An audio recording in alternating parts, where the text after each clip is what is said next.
Hello, beautiful souls. I'm glad you're here. Let's have a conversation. There comes a point in your becoming when you realize something uncomfortable. You're exhausted, not because you don't have options or because you're incapable, but because you've been chasing validation, clarity, and relationships, chasing opportunities, and also chasing people who should have been walking toward you. And here's the truth: most people won't say out loud. Chasing feels powerful at first, it feels proactive, intentional, like you're making things happen. But over time, it starts to feel like depletion because chasing is rooted in urgency. And urgency usually whispers one thing: if I don't go after it, I might lose it.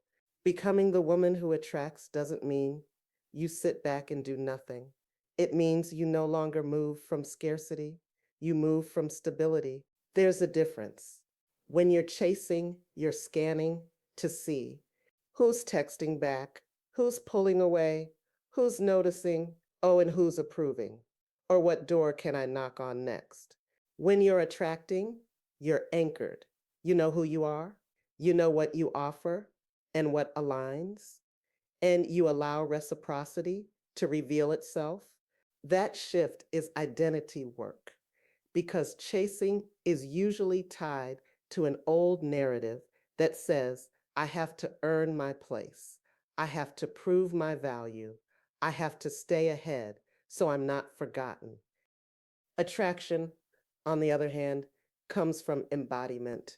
You don't perform for attention, you refine your presence, you don't convince, you clarify, you don't overextend, you decide.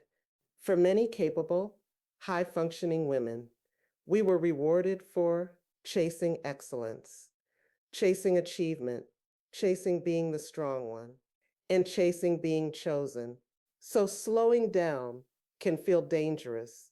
It can feel like, what if nothing comes? What if I'm overlooked? What if I disappear? But the woman who attracts is not passive. She is selective.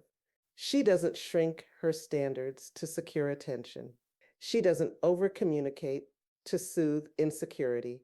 She doesn't audition for roles that should recognize her value.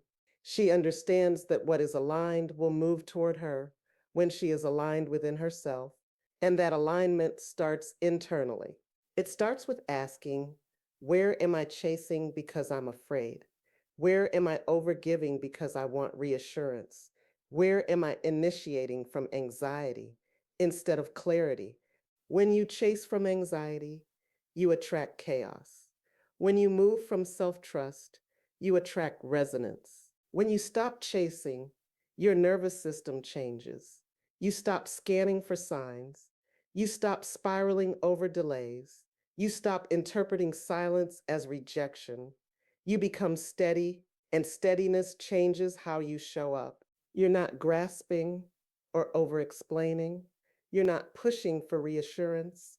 That shift is noticeable even when you're not trying to be noticed. Becoming her means understanding that you don't have to chase what is meant to be reciprocal. If someone values you, they move toward you. If an opportunity aligns, it expands. If something requires you to constantly overcompensate to keep it alive, that is information, not a challenge to conquer. It's information. When you stop chasing, some things fall away, some dynamics collapse, some people retreat, and some invitations disappear. At first, that can feel like loss, but it's filtration because you are no longer available for one sided energy and you are no longer proving your worth through pursuit. You are becoming magnetic through congruence. Attracting does not mean avoiding effort, it means directing effort wisely.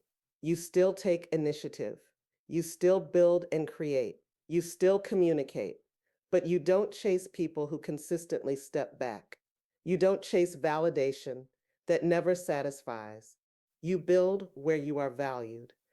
The woman who attracts doesn't panic when something pulls away. She evaluates. She doesn't cling. She calibrates. She doesn't perform for love. She embodies it. If you have to convince someone of your value, that space was never yours long term. If you've been feeling tired, restless, slightly overextended, ask yourself gently, am I chasing or am I building from stability? Am I pursuing alignment or am I pursuing reassurance? Becoming the woman who attracts starts with this decision.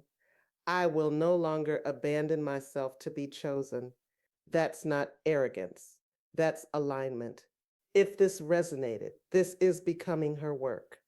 Not louder, not harder, just more anchored. And if these reflections are helping you think differently about who you're becoming, subscribe so you don't miss the next step. We're not chasing here, we're becoming.